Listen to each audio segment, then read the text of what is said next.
The following audio, brought to you by TSF Entertainment Podcast, may contain graphic descriptions of violence and/or audio clips of violence or sexual explicit events. Listeners' discretion is advised.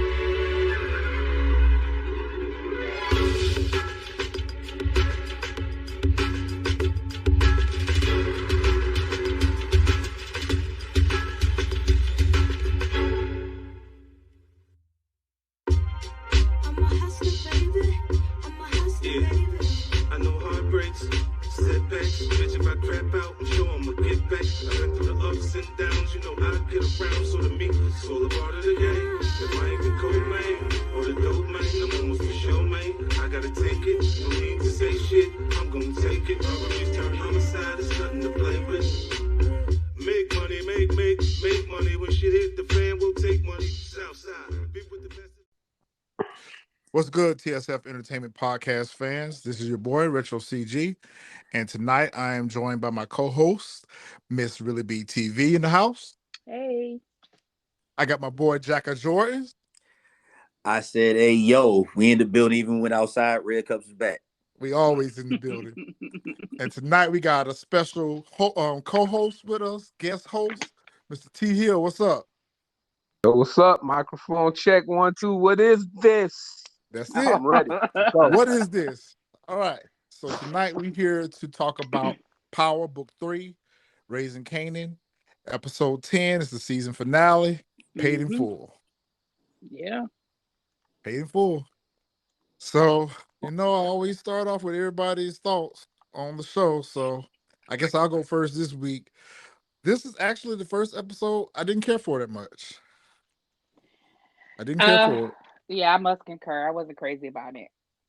I don't know. And I guess because it is the season finale, I don't know what I was. And we know that we got to wait now. Yeah, maybe that was what it was. I don't know. But yeah.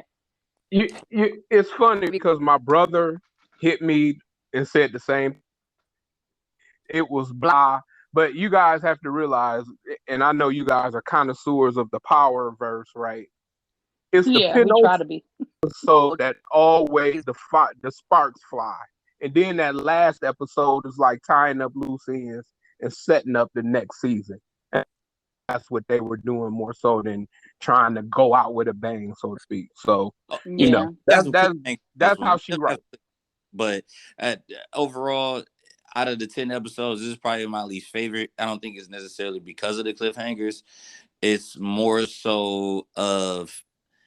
It's a filler episode. It's an episode we should have got later on. I don't agree with.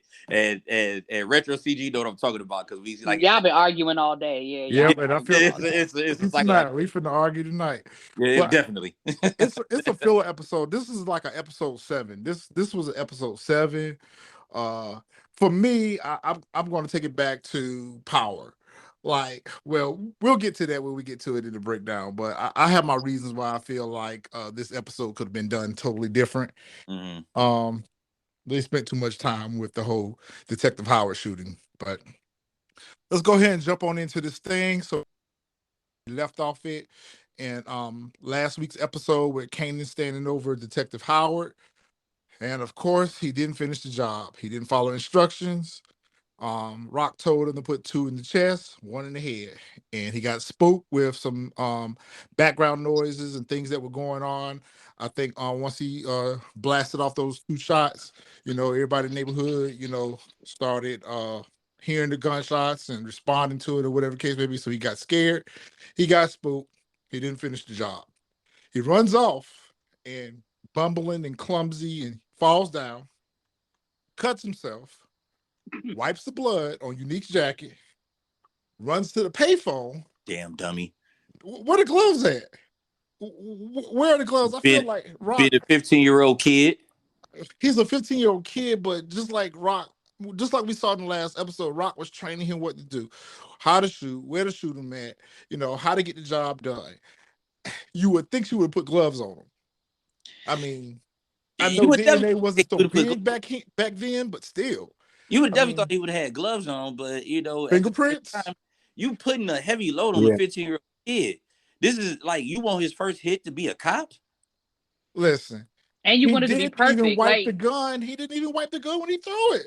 It was fingerprints. listen, Part that I didn't like. You want your first hit, like he did the thing with Buck 20, you know, the whatever with you know, with his boy D Wiz, but you want his first real hit to be a cop.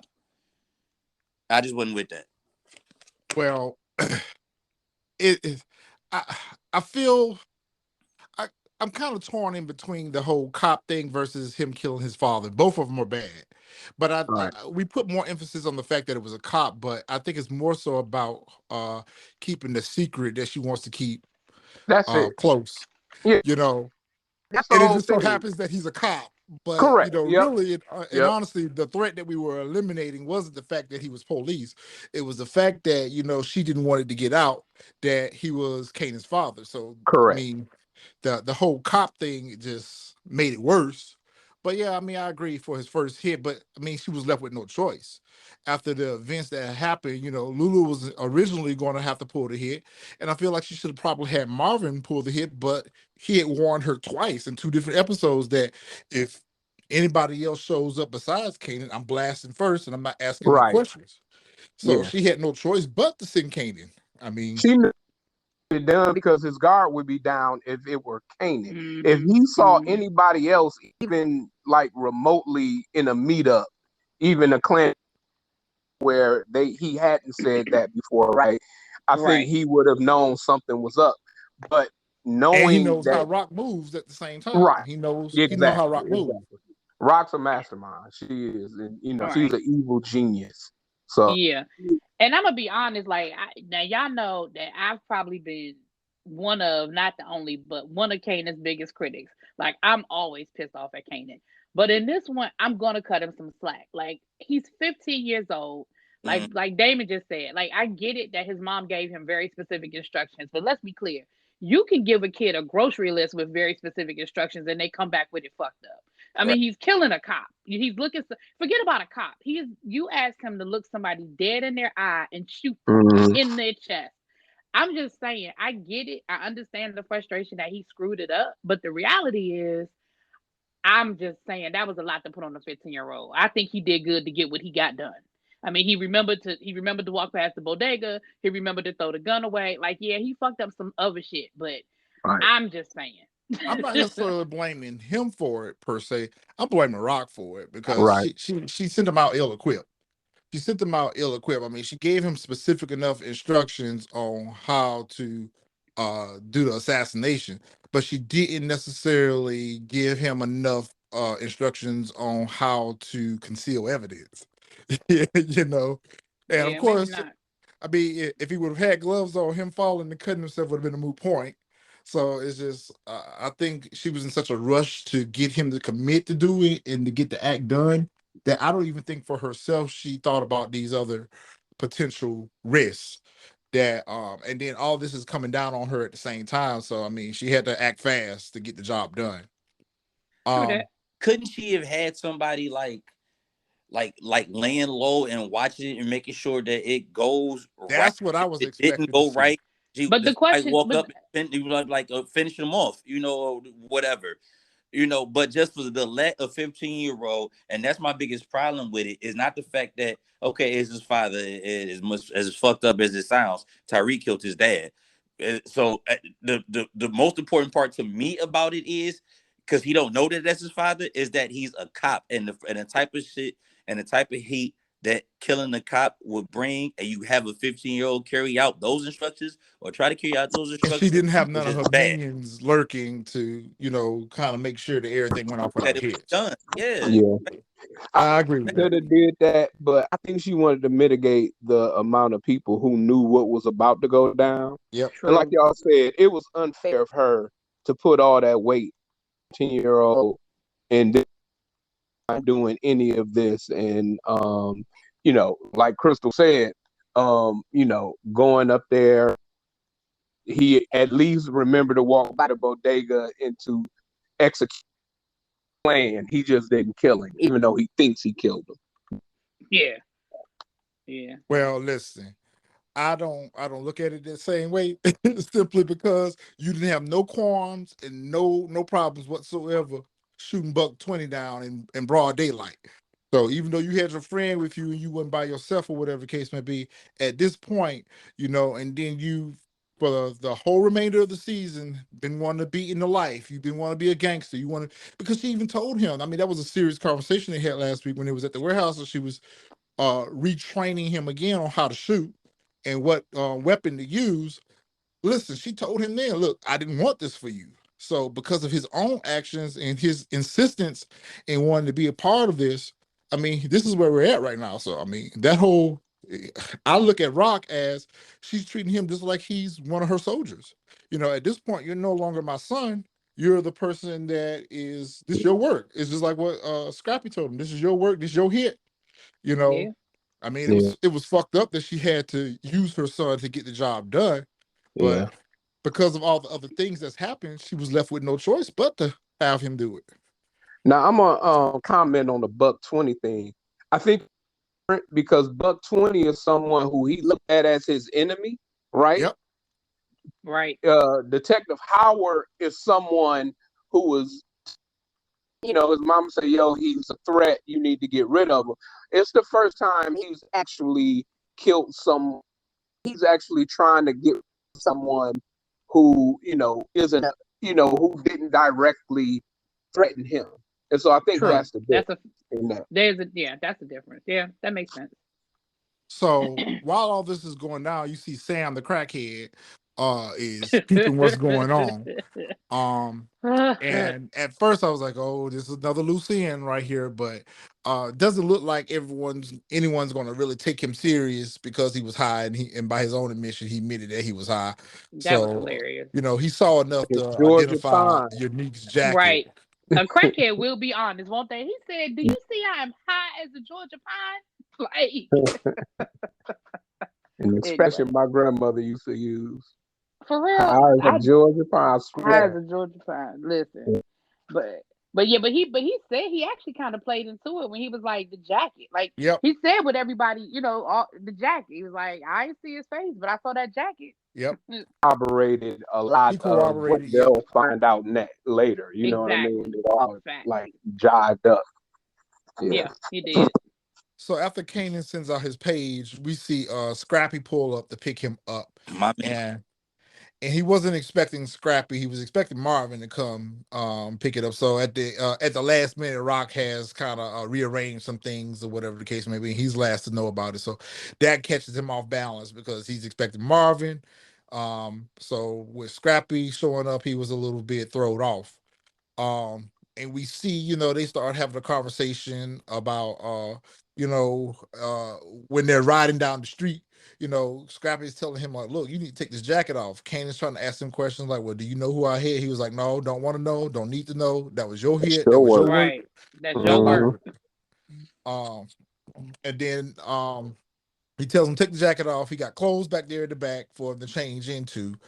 And of course, Scrappy is, trying to get him to safety. And immediately we start seeing all the police in New York, I mean, everywhere, are out on the streets. I mean, the streets is hot right now. So, they can't really maneuver around. So, they have to go to plan B. They pull up to an abandoned parking lot. Well, not an abandoned parking lot, but an empty parking lot. They pull up to a parking lot and they meet up with Marvin to hand off the jacket. And of course, at that point, we know that Marvin is in on the work. He's got the part to go plant the jacket now. So that was one of the things we kind of questioned last week. Well, what were they going to do with the jacket? Right. So we start seeing that plan come together. Going back to our discussion point last week about Rock, because then we switched to Rock and her mama still at the church. This is definitely an alibi. Because at first, we were kind of wondering why was she there at the church? Was she there for redemption purposes because what she was getting ready to ask her son to do? Was she there because she really wanted to see her mom? We really were kind of uncertain as to her presence at the church. But now I think it's very evident that she's there to establish an alibi. Mm-hmm. Yeah, and Kanan even says it later on when he was like, man, I'm supposed to be at the church with my mom. Like he said it later on. So yeah, that was absolutely the plan. Yeah. and she needed them church folks to see her there and interact with those church people. And so the mom is. I feel like the mom knows something is up, but she don't know what's up. Yeah, I got that impression too. That'll be going back to what Terry was saying at the beginning. That'll be an interesting storyline to see if they pick up next season, because there's definitely some more information with that we not getting. There's Yeah. definitely a whole backstory to the parents and them. Like, it's something there, but that'll be Oh yeah. interesting to see if they get into that next season. Kim does. She gives you those little Easter eggs and she plants them and then she Hmm. like sprouts them out. They fertilize and bloom later. So, you know, Right. That's I no, you're can I right. can appreciate that. Yeah, definitely. I mean, because even with this series, we've been talking about that all year. Even with I think the difference with this writing team versus the writing team on the regular Power series is that since we have a different lead writer, Sasha Penn, his writing style is very similar to Courtney Kemp's, but not exactly, because Courtney Kemp, she'll plant Easter eggs and it'll take whole seasons for Right. them to come to development. Whereas here, we'll get an Easter egg in an episode, and the very next episode get an answer to it. So I can really appreciate that, because we don't have to really sit and wonder, and a lot of it is so obvious that you figure it out on your own. But Hmm. like you said, those Easter eggs are there, and it's for you to kind of predict what's getting ready to happen next, or Yeah. what you think may happen next.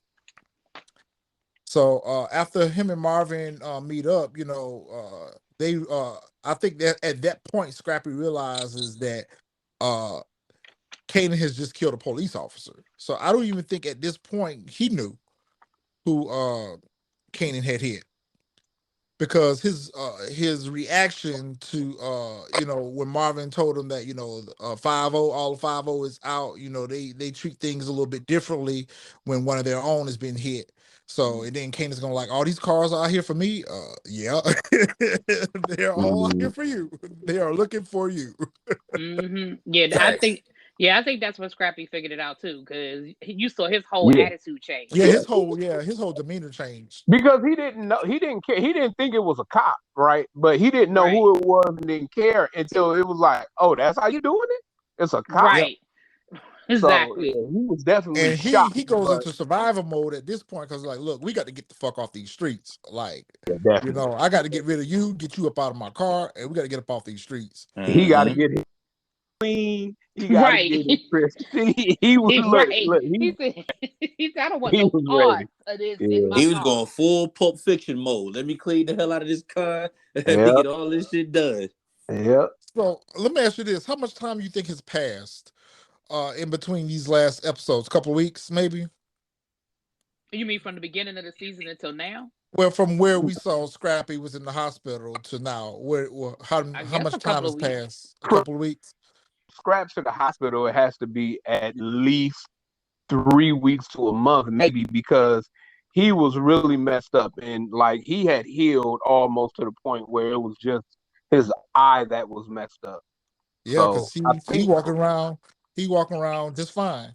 yeah, just Um, the eye. That's it. He driving. Yo, You know what I mean? did y'all see when Marvin made the comment about his eyesight though? Marvin yeah, is he Oh, such it an was wrong for that. ass. hilarious. Oh, it was Marvin is hilarious. such an ass. That was that comic relief, man. Oh, Marvin is the I told you Talking Marvin is a about voice Rock comic there. got me on relief. something that oh man, requires that shit was both eyes. hilarious. Yeah, both Talking about Rock Both got me on eyes. something that require both eyes. Both eyes. keen Need that sight. peripheral. He wrong for that. So Scrappy pulled up to a payphone, and we don't know exactly who he's calling, but we assume that he's calling Rock. Tell Rock, like, look, the streets are too hot. I need somewhere to drop him. So he takes him to the bodega, and we switch to old goofy ass No. famous, and that He took them to Lulu's house. yeah. He took him to Lulu's house. Yep, he did. Mm-hmm. We switch back to the hospital, and the hospital is just blowing up right now. Like it's so much going on there at the hospital. You Mhm. got goofy ass famous and his dumb ass sister Jessica. They over to the hospital. I guess they were getting ready to go see Lou.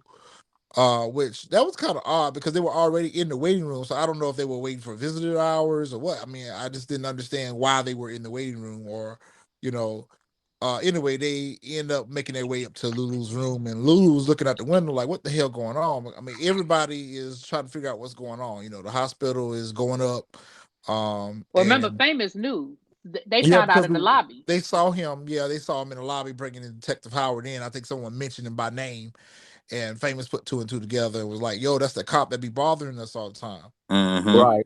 Right. So by the time they got up to Lulu's room, Lulu's looking out the window like, what the fuck is going on out there?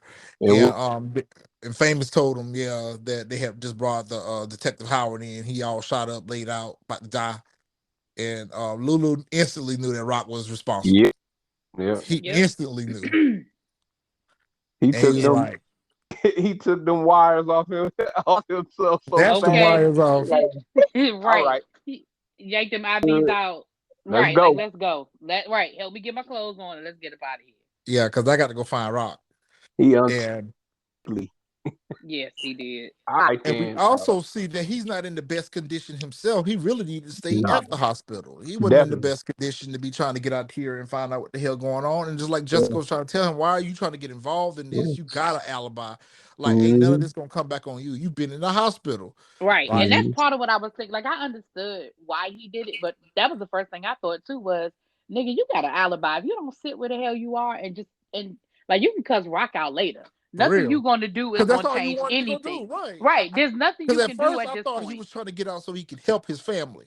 You know, that he was trying to get to his family and help them. But really, to be quite honest, the only reason why he wanted to get to Rock was just to cuss her ass out. Like, what the fuck have you done? And then so much has happened in between him going into the hospital up until this moment. You know, he's kind of out of the loop. Right. So he's trying to get caught up on what the hell's been going on. You know, how did we get to this point? But after he put two and two together, like the shit automatically clicked. Like what the fuck are you doing? You out here gunning down cops now? Yeah. Like that's the part of the game that you just don't on any level as far as doing some illegal shit. You don't bring the cop heat. Like the worst way to do it, even if you're just dropping bodies, the worst way, like I hate to cross reference, but like on The Wire when Kima got shot, shit went completely left. That's the last thing you want to fucking do is to shoot a cop. Exactly. Yep. But given his reaction to what has happened, then he obviously didn't know who she was calling batter up on for him that night his house got burned down there. Well, remember, he never answered the phone. Yeah, right, but still, she had done called him earlier that day and told him to go pick up the dry cleaning. So obviously he didn't know what none of her plans was regarding the jacket, period. So was that Lulu that picked up the dry cleaning? Was that Lulu that picked up the jacket? Lulu, when he went, picked up the dry cleaning. Lulu stole the jacket. Yeah. When he stole the jacket. Now, the question I couldn't remember. The thing is, I think he knew that she was getting ready to set Unique up. I don't think she knew he was going to set Unique up. He didn't know how. Killing. Yeah. He didn't know how, but he knew the plan was Unique up for something. I don't think he knew it was, you know, she was killing two birds with one stone, you know, and Detective Howard as well. I don't think Lulu could have. Which also brings me back to something I mentioned in the earlier podcast, that I guess the rest of the family truly don't know that DEFCON is not Kanan's father. Because I feel like if she would have explained to them her reason for wanting to drop Howard and set Unique up at the same time, that might have went over a little bit better with them. But judging by their reaction to everything, and you know, she's dead set on him being a potential threat that needed to be eliminated. You know, she didn't discuss that with her partners. So she had a personal agenda here that she was using the rest of the family to facilitate.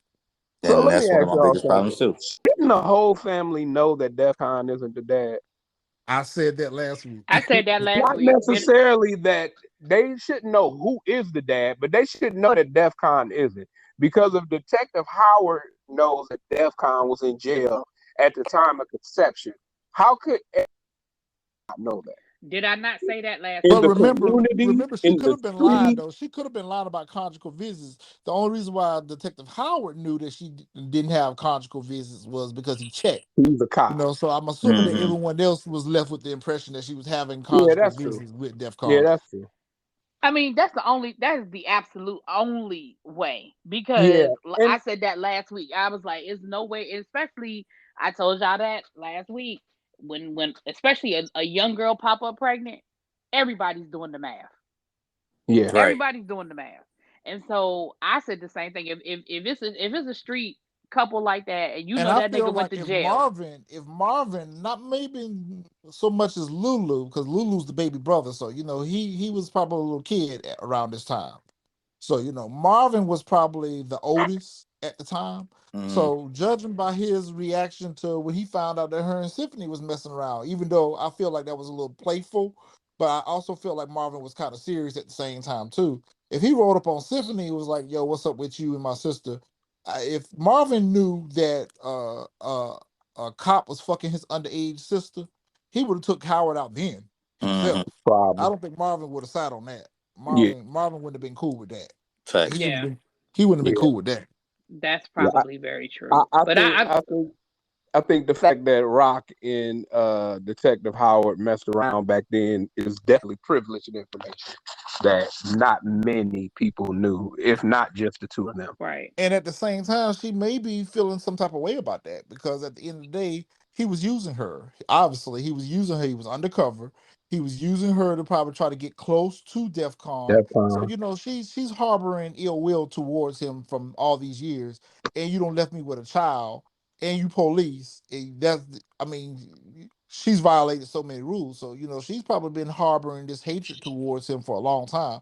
Kind Mm-hmm. of kind of similar to what you used to question all the time, CP, about Tasha and Kanan. You felt like there had to been some underlying history between Tasha and Kanan because of her disdain Mhm. towards him. I I feel like still feel like it's more to that story. But anyway, Rock was It could be, and it could be unearthed in future seasons of Raising Kanan right. too. I Yeah. I I'm hoping so, because I mean, her level of hate for Kanan, like, just anyway, I don't want to go back down that road, but yeah, definitely. So we get to Lulu's house, and Scrap's dropping him off, and it sounded like Rock wanted him to kind of stay out there and wait. I guess she wanted to Yeah, hand she him had back some. off I think she wanted him to take. I think Kanan she back. wanted Yeah. him to take Kanan to the bodega. I think that was what she wanted him to do. Because Yep. remember, she ended up taking him to the bodega. But I agree. I think that's what she wanted Scrap to do. And Scrap was like, "Listen, it's too hot out here. I gotta go get my car. I don't know what kind of evidence he don't brought in here. I gotta go get my car scrubbed. You don't want none of this to link back to me." So she told him then, "Yeah, you're right. Go and get off the street. Make sure ain't nobody out on the streets. Get home, get your car cleaned up, get home, stay inside." Mm-hmm. So, which I thought it was smart of her to take him back to Lulu's house to clean him up and everything, because it's a crime Yeah. scene that's already been processed. So ain't nobody coming to check out a crime scene that they just was at yesterday. So ain't nobody Mhm. coming back. That was a But smart move. I probably wouldn't have thought about that. That was smart. Yeah, shouldn't yeah, this yeah. house be like in ruin? It was. It was roped off. It Yeah. was taped off. Yeah, but it was just I don't understand how she thought that there was gonna be clothes in there for him to put on me. Should the house be fucked up? Like, shouldn't It the really contents should be inside the because house? they the hell out of that house. Yeah, Yeah, So it I probably was surprised should that there be. was anything left. Like, that's what I was shocked. Yeah, saying. What? Fried like a Popeye chicken sandwich. Yeah, that yeah. whole house should have been ashes. Should have been nothing in there but ashes. Yeah, I was shocked that there was anything in there. But listen, it But is we what had it a is. Tasha moment. She was in there with the peroxide and the toothbrush, scrubbing them nails, and she asked him. She said, "What happened to your hand?" He said, "I failed." The look on her face, like, "Oh God, what else have you done?" She said, "How many you give him?" Well, wait a minute. Let's go back outside real quick, because we missed an important moment. Uh, Scrappy and Kanan, I feel like they reconcile. I feel like they had a moment where they kind of made Oh, peace with each other, right, Oh right. yeah, that's true. But it's almost because like you looking for Kaden ain't got to get, or Scrappy ain't got to get approval from Ken. I don't know. Ken's just irritating me too now. Never mind. he does irritate me, but I was glad to see him be man enough to admit that he was wrong. Because you remember, Jukebox was trying to tell him in that episode that, listen, Scrappy is one of your mom's loyal soldiers she got. He's part of the family. And, he was like, no, it was Scrappy. It was Scrappy But that, how Ken gave don't up the know stash house. like you stupid? You're so stupid right now. You're Yeah. stupid. But see, everything that he's done in every episode has been stupid acting. Everything is stupid acting. Everything he's done, all of his assumptions, they all left hand. So it was to me, it was a sign of him actually coming into his own, for him to be man enough to admit to Scrappy, "Oh, I was wrong about you," or whatever, and to thank him for getting him to safety. And then, him and Scrappy kind of have their little moment where, Scrappy was like, "Listen, no matter who your mom is, you're a soldier. You stand on your own too." And I feel like in next season we're gonna see a lot more of Kanan and Scrappy team ups, where I think Scrappy need to really be the one mentoring him She is. and training him in the streets. They're definitely gearing towards that, without a doubt. Yeah. So we get inside, she's scrubbing him up and she cleaning him up. She asks him what happened to the hand. I failed. She say, how many did you give him? He say 3, maybe 2. And she like 2 or 3. There's a big difference between 2 or 3. He was Definitely. like, I don't know. I don't remember. He's gone. I put him down. He's gone. He's dead. I put him down. And he left the clothes. He left the clothes and the money and Scrappy car. He left the clothes and the money. He just bungling everything. Just everything. And she's trying to get his dumb ass to safety. And she's like, I told you, give him 2 to the chest, 1 to the head. How do you forget that? And he's like, I'm good. I'm fine. He's gone. He's out of here. He froze up. Yeah, I mean, getting back to how you opened it with that scene, he froze up. He really did. And it would have taken him another 3 seconds to shoot him in the head, right? Yep. But he froze up. He heard people, looked at Detective Howard for another 5 seconds, which he could have shot him. When he closed his eyes, he was assured then that he was dead. Yeah, that was all falls back on. That's why she shouldn't have put all that on Kanan. Even though that Howard would have been vulnerable. Lurking. She should have had Scrappy lurking in the shadow. Exactly. Yeah, but I just think that goes back to what we said about her not wanting. Like, it's just like that is serious. Like, her wanting to minimize anybody else's exposure. Because it seemed like the only person that knew was her and Marvin. Yeah. Because Marvin knew, but it seemed like that's the only people that knew was her and Marvin. Yep. Yeah, because at the end of the day, he's a potential risk that somebody could flip. So, and that's what Lulu was saying. Because when Lulu asked her what was up, she was like, why does it matter? He was like, it does matter when they all round our ass up and they start lying to us and trying to get us to flip on each other. So I think the less people involved is the less risk of someone flipping. Exactly. So she get him cleaned up and get him up out of there. We get to the hospital. We meet the new captain that's replaced Burke and Detective Howard's old boss. And she there at the hospital trying to figure out what's going on. The captain was like, he was at the park. He had to meet up with someone by himself. Do you know anything about it? Blah, blah, blah. And then that's when he tells her about the leukemia and, he had 2 shots to the chest and all that good stuff. And, we see Bert kind of spring into action. She want to get out here and knock some heads around and try to get some information. I'm like, what you gonna find out? Ain't nobody gonna talk to you. Ain't nobody gonna tell you nothing. I'm proud of her. I'm proud of her. She ready to go get at Jukebox though. Yeah, that's what she was trying to find. She ready to go Jukebox to see if all of these little seeds she planted in Jukebox will finally, come to fruition. And that's why she was eager to hit the street. She wanted to see what Jukebox could tell her. What was the captain trying to say to her about the leukemia versus the gunshots? If he died in a line of fire, his pension would be basically he would make it would be his survivor. If it were cancer, then it wouldn't be as much as if he got shot and died. Exactly. Okay, that's something completely different. Okay. Yeah. Okay, I thought it was the opposite. I thought he would have made more money down in the line of fire than cancer. Yeah, that's what they're saying. Yeah, that's what he would have made more money down in line of fire because versus cancer. It's like with pensions, there's little shit and little fine prints that's in there. Life insurance that makes it less. And insurance they don't want to pay out on pre-existing medical conditions type situations. So I feel that's where they were going with that. So I got a 20 on 10 moment. So I think that scene, that was Detective Burke's death certificate, because when he made the comment about his blood and he was like, he got AB, is rare. AB, yeah. Remember, Kanan's blood is on that jacket. Mm-hmm.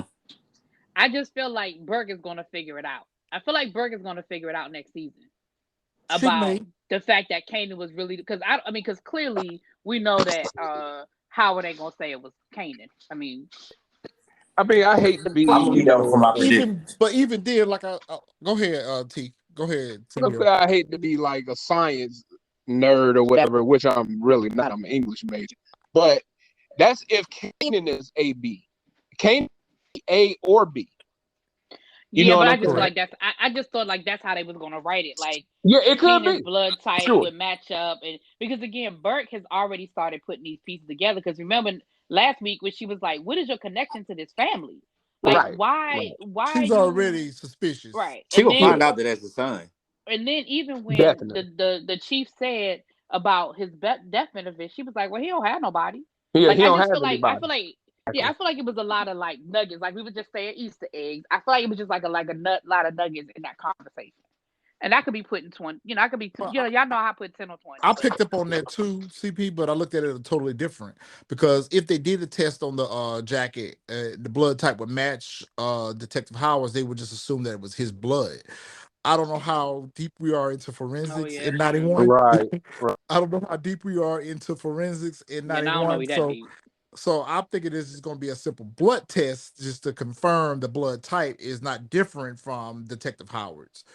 That can be true. If the blood type is the same, then they're not going to look at it as, oh, his son killed him. They're going to look at it as, oh, that's Detective Howard's blood on the jacket. That's true. That's true. That's the way I real specific. Let's test Kanan. It could be him. Well, I know they're not going to test Kanan, but I'm just saying. I just figured that was somehow like the breadcrumbs. Because it just seemed like a real specific. I think it's going to further that narrative about setting Unique up. I think it's going to be, well, it just all depends because I feel like Unique can get out of this. It just depends on what we're going to do with this character. Are we going to bring him back next season? Is he scheduled for other work next year or whatever? Is he one and done? Does he have another album coming out? That's Joey Badass who's doing right. Open where he can come back, but we're also giving it closure at the same time too. So it could be either or. Yeah. It's about they could write it like you said, like you were saying, Chris, about how he treating his workers. Like, is anybody even gonna be willing to be like he was with me? Like, exactly. You know what I'm saying? They may use this as an opportunity to get rid of him and Warrell step up and start running the show because I feel like we're keeping him alive for a reason. I feel like he dodged death twice. We see him dodge death twice, and I'm like, oh God, please don't make him the new Dre.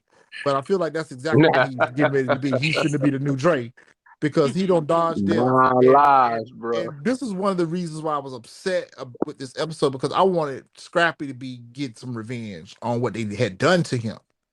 And so I feel like we had time for revenge. We killing the way this episode was written, right? he didn't have time for revenge. But that takes me back to what I was saying initially. Not yet. I feel like this episode should have been written a little bit differently. But I felt like Scrappy would have been wanting to get a little bit of get back for what they had done to him and what they did to Lou as well. But all that's on the back burner now because of what's happened with Detective Howard and the whole. I was gonna say Detective Howard changed all of that because I think there were other plans, but Detective Howard basically insisting on telling Kanan that, I'm your daddy. And of course, Rock doesn't know why he's being so insistent, but it's a threat nonetheless. So we see Burke, she get this other detective and she's going out to go try to, run the blocks and see what kind of information we get. We see Warrell, he getting to the tailor shop. And he bringing the news back. See, Warrell's out in the streets. It's like we said in last week. Warrell's out in the streets, so he hear what's going on. Unique, he stay shut up in this room all the time, so he don't know what's going on out here in the streets. His lair, yeah. I feel like he got a little secret compartment, a little door or something. He probably get in and get a trap door or something. He can go up under the sewers or something. It's like the Bat Cave or something. I don't know what this is, but he's here all the time. All right. But they all holler, and Warrell comes in and put everybody on game. Like, listen, cop just got hit, Detective Howard just got hit, And Unique was like, "Oh man, the South Side gonna burn tonight. They don't hit a cop." And he's like, "What you hearing?" He's like, "I'm hearing some stuff." He said, "I'm also hearing some stuff about you." And he's like, Right. "Fuck out of here." He was like, "Fuck out of here. All this work and money I got on the streets. And why would I want to kill a cop?" Like, he instantly started defending himself, like, dead cops did my work, which that is true. Mm-hmm. It is true, but he also, Unique is not as dumb as we think he is, because he instantly put it together. Yo, Rock got her stink on this. Like, bitch Well, told let's be me. clear. He been blaming Rock for everything, so He let's not give has. him that much credit. If Yeah. it's raining too hard, he done blame Rock for Rock got her stink everything. on it. Yeah. But he been right So, too, though. but no, this yeah, is the first time he's been right. He wasn't right before. yeah, He but was you know right the what? last time he said Rock got her stick on this with the Caps. with the caps. But technically, But that that wasn't Rock. wasn't That was Rock. Kanan. Yeah. But it was Kanan. Yeah. But It it was wasn't Rock's Rock though. crew. Same It was thing. Rock's crew. Yeah. But I'm saying it wasn't intentional. Like, he made it seem like she's intentionally doing this, and that's To all get I'm at me. saying. To I get mean, at me. technically, y'all are right, but I'm just saying. But it is what it is. Yeah, I'm gonna be honest. In that moment, if I didn't know that he wasn't guilty, I would have thought he was guilty. It just seemed like he was way too insistent that it wasn't him. Well, I think because a lot of it was he had underestimated her. He had written her off, that she was done for. He had Yeah. don't put her down. He had don't bought up all her weight. He don't put her out of business on the drug side. He don't burnt up Lulu house, shot him up, or whatever the case may be. So he really wasn't looking at her to be that much of a threat going forward. So he really thought he had the upper hand. In this moment, he's come to a realization that I'm not done with her after all. And bitch told me that when she come for me, I wasn't going to see her coming, and she was right. Yeah. So He was a lot of thinking that was aloud, this right? realization. Yeah, he was coming to a reality of the situation, is that damn bitch did get the best of me. Yep. And she Yeah, did. because he immediately was like, "Let me get my family and get the hell out of town." Yep. Like, Mhm. He should have said, "Fuck them clothes," and bought some along the Yep. way. Yep. well, he had to, said but the he had to go get same his family though. thing. He had to get his family though. He had to get his Listen, family. he had got them in the They parking lot. He lingered didn't in even- that house. though. Right. He Yeah, they could have were been like, there. yo, they went back in the house outside though. They could Yeah, have been when like, he That's yo, shot him true. let's go. outside, they should Yeah, have got in you the car right. and He peeled could have out just got in and the been up car. out You of there. right. You right. Yep. He should have just got in the car and got the hell out. You right. So we see Rock show up at the bodega, and Julia is telling her what's going on. She got everything on tape like she's supposed to, and Rock schooling her on what to say when the police come around, because she knew they was coming. At that point, it wasn't clear to me whether or not they had to move all the money and the drugs up out of the bodega, but apparently they had. Yeah. She locks, and we see that Julia now has a key to the back door, because before ain't nobody else have a key to the back door but them. Yeah. So, she let Rock into the back door to hide Kanan out back there. And, they have a moment, and she was like, "Thank you for what you did for me. You took a big risk for me today, and I appreciate that, and I love you," or whatever the case may be. I feel like she was being sincere. I feel like, again, I mean, I'm going to have to ride with the fact that she was left with no choice. I mean, knowing how she feel about Kanan, how she did not want him involved in the business, she didn't want this. I don't feel like she was intentionally using him as a pawn. And because Kanan didn't get the job done, this is the outcome that we're faced with now. But had he killed him, the risk wouldn't be as the streets. Well, the streets would still be hot, but the risk of finding him and getting to him wouldn't be such a big deal right now if Detective Howard wasn't alive. And see, right now she can't confirm whether or not he's dead or alive. So that's why she's reacting the way she's reacting right now, trying to get him out of town and get him to a safe place, because she don't know whether or not the man is dead or alive, because Kanan didn't give him 3 shots like she asked him to. And so, True. I mean, what y'all think about that? Do y'all really think that she's just this Black Widow and that she's using her son? I mean, yes, we saw that she ended up using her son to do this terrible thing, but at the end of the day, I think, again, it was by choice, no other choice. What other choice did she have? I think she set him up. I honestly, I thought it was a bad decision. Yeah. And personally, I still think right? it's a bad decision. I mean,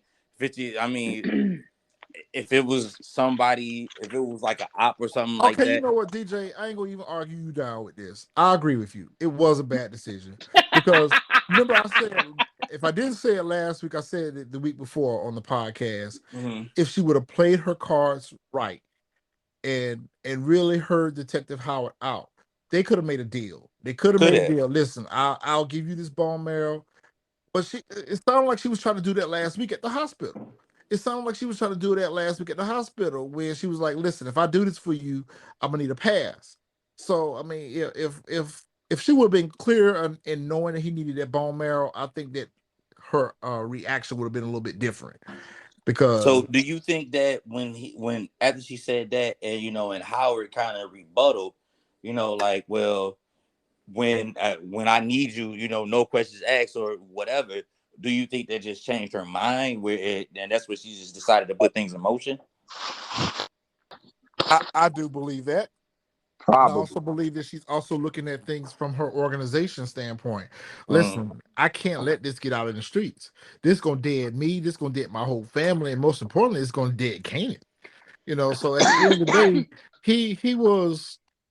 I mean, if she didn't eliminate him, I mean, her problems would have went away, because once the streets would have found out that she had a kid with a cop, then she would have lost all her credibility, her protection, and and Candy would have become a big risk. So at the end of the day, I mean, she was faced with the same dilemma of her whole house of cards tumbling down on her. Yeah.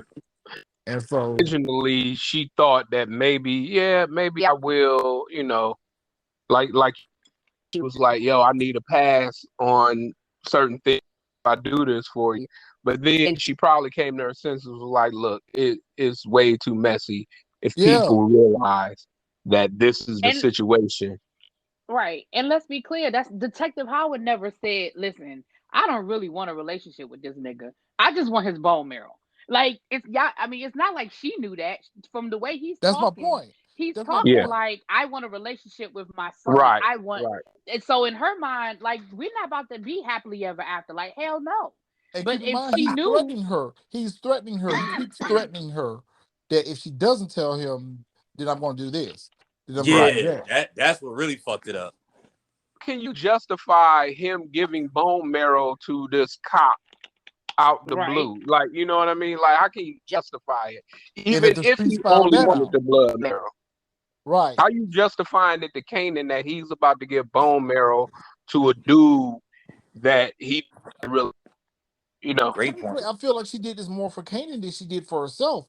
Because remember, his last threat to her was that if she did tell him about them and facilitate this meet, that he was going to arrest Kanan for the blue caps. So I feel like a lot of this was, I feel a lot of this was she was backed into a corner, and that's true. She had no other choice. But listen, he's getting ready to bring everything down on us. I got to get rid of him. So shitty that it had to be Kanan to do it, but no other choice. So after she leaves the bodega, she gets back to the her safe place, and she locks Kanan up in the room, and we see Marvin coming. What is this, y'all? Is this a fucking apartment? Is this a condominium? Is this a hotel? What is this? It's an apartment complex, and she got the rooms up and down from each other. It's an apartment building. Yeah. But and so she has the apartment. You talking about the high rises? No, I'm talking about Unique's place. No, it's an apartment building. It's just an apartment building with a doorman. It's an apartment building with a doorman. Yeah, that's all it is. Yeah, ain't nothing. Yeah. I don't know why I was under the impression that this was a hotel. It does give you a hotel feel. It does give you a hotel feel. Yeah, it wasn't a hotel, but I thought it was at Trump Towers. Right.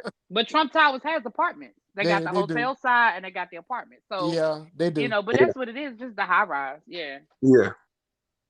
So we see Marvin pull up to the high rise, and he gets out and talks to the same doorman. And I feel like this is the same doorman that Lulu paid off or whatever. He comes in. Nah, because he was black. The dude Lulu paid off was black. Yeah. This guy was black too. No, he was. He was like Latino or something, wasn't he? Maybe so. Well, because Marvin called him brother, I just assumed that he was light skinned. So it's Marvin. We can't. It's Marvin. Yeah, it was a different one though. It was a different doorman, but it could have been, they were just on different shifts or whatever. Yeah, because it's night shift. So yeah, you're right, different shifts. So Marvin comes in with the New York Gas uniform on. He was like, I got a call about a gas leak on the 14th floor. And I'm like, how the fuck do you know that Unique stays? Or better yet, how do you know where how do they know where each other stay? That's what I'm trying to figure out. It's just I mean, everybody you could. knows I mean, when common you in knowledge. the streets, you could get a drop on it. You I can get guess that type so. of drop I on feel like Yeah. they somebody. always knew where he lived because Yeah, remember Lulu knew. Yeah, everybody knew. yeah, Yep. I don't feel like Yeah. it was a secret. I just like they didn't have no reason to go by his house. know yeah. the 14th floor, but I mean, you know, And the room and yeah, what room or what building or what unit it was. I I think mean, that information is even back there is easy to find, I especially guess if you're in so. the streets. I guess all it takes is a piece of mail or know somebody that work at the post office or mhm. something, I Ain't guess. that something?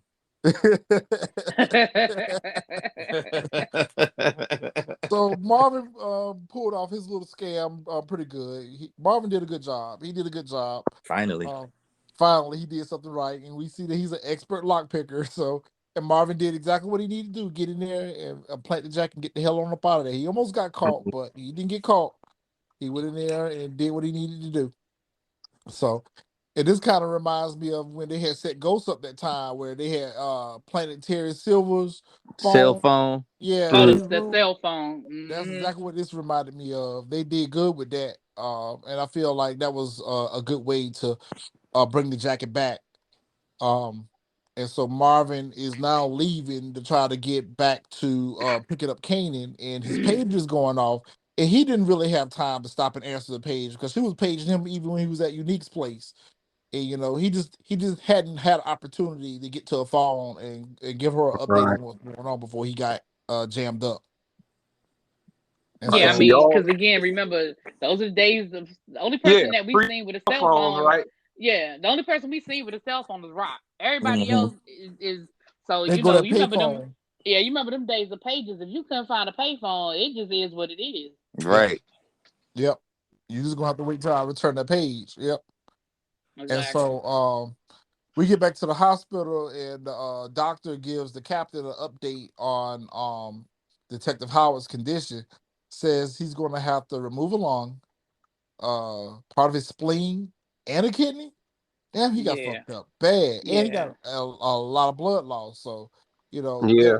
And plus they're his painting a platelet. picture that he's in real bad shape, that he may or may not make it, but Yeah. you know, even if he does He make have it, at least 4 hours of surgery left, didn't he? And I was like, yeah, he wow. said 4 hours of Right. surgery. Yeah. I Yeah. didn't think he was gonna make it.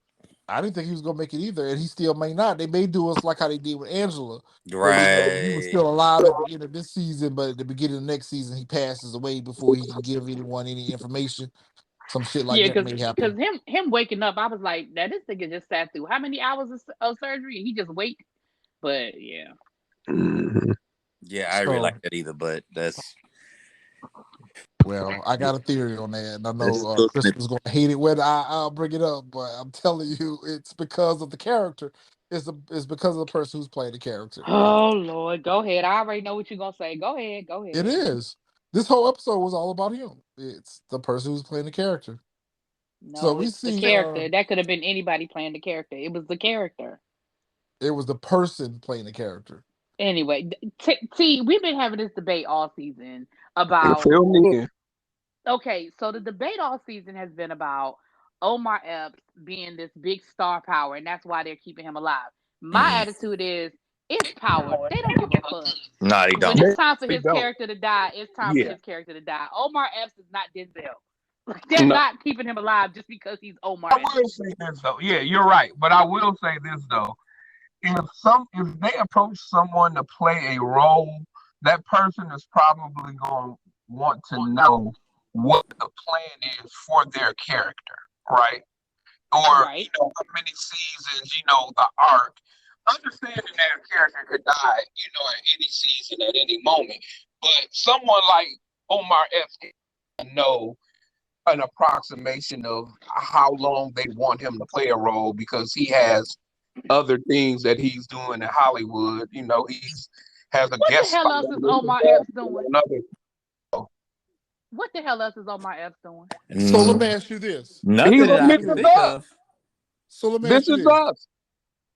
So let me ask you this: Oh, you know Is what? I haven't Omar looked at This Is Us in a minute, so all right, I'm gonna so give you Yeah. that. is Omar Epps the only police character that we've seen die in Power? We just lost somebody. We just lost T.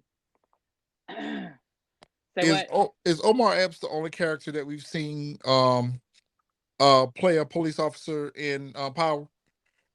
No. Okay, so we've seen other police characters in other series die.